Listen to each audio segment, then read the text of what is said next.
Welcome back to the news today. China's parliament passed a controversial new anti-terrorism law today that is raising concerns in Western capitals. Beijing says it faces a growing threat from militants and separatists, especially in the Xinjiang region. Maya Marget has more. China's parliament has passed a controversial new anti-terrorism law. The legislation will require technology firms to hand over sensitive information to the government, including encryption keys, and allow the military to carry out overseas counter-terror operations. I would say that this law corresponds to the actual work needed to fight terrorism and is basically the same as what other major countries in the world are implementing. According to our assessment, this law will not affect companies' everyday operations and will not infringe on their intellectual property rights or damage citizens' freedom of speech online. Chinese officials say the law is a response to growing terrorist activities, especially in the rest of western region of Xinjiang.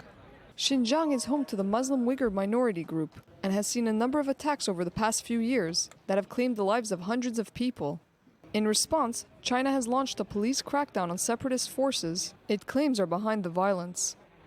In recent years, China has faced a growing threat from violent terrorists caused by increasing international terrorist activities and aggravated by domestic and overseas Islamist separatist forces. The violent terror attacks that happen in China have led to a serious loss of human life and property. Terrorist activities are a severe threat to national security and social stability, economic development, and national unity. The new law comes as Beijing silences critics of its policies in Xinjiang, especially those who say violence by Uyghurs is a reaction to government discrimination and controls over their culture and religion.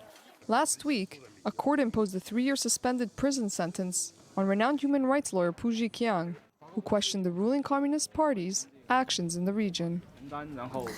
And with me right now in the studio, Jaffa Port, former deputy head for assessment of Israeli military intelligence. Good evening. Good evening. So let's try to understand what is the part of China in this and why the Western world is so worried.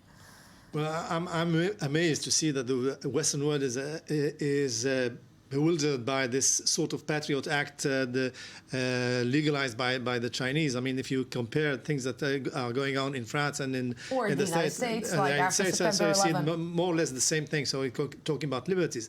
The problem is in another sphere. I mean, the Chinese for the first time have recognized that they have a problem with radical Islam.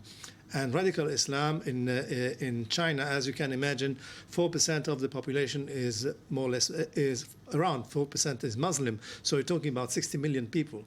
Out of the 60 million people, there are two big groups: the which consider themselves to be Chinese with national sentiment, and the Uyghurs, that are on in the area of Xinjiang, and they are part of the I would say in the southwestern part of China, and see themselves as part of the Turkish people around. And these are the people from which you have volunteers coming and fighting in Syria and in Iraq with Daesh and with other rebellious groups.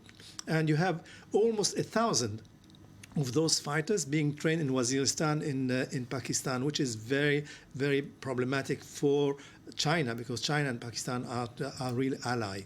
So this is where the problem comes.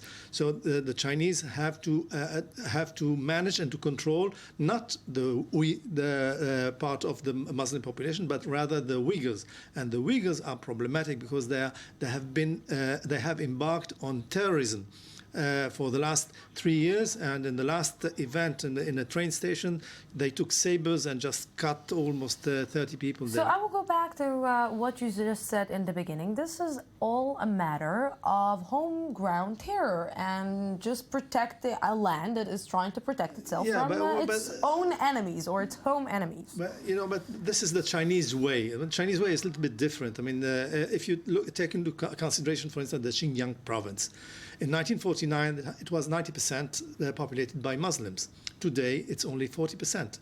So the Chinese have practiced relocation, taken settlers coming from other parts of China and putting them there. So they find themselves in minority today. Then the Chinese have applied other rules and laws which are much more harsher than this Patriot Act that they have enacted, meaning that they have forbidden to name the babies Muslim names. There are 16 names that are forbidden to be named.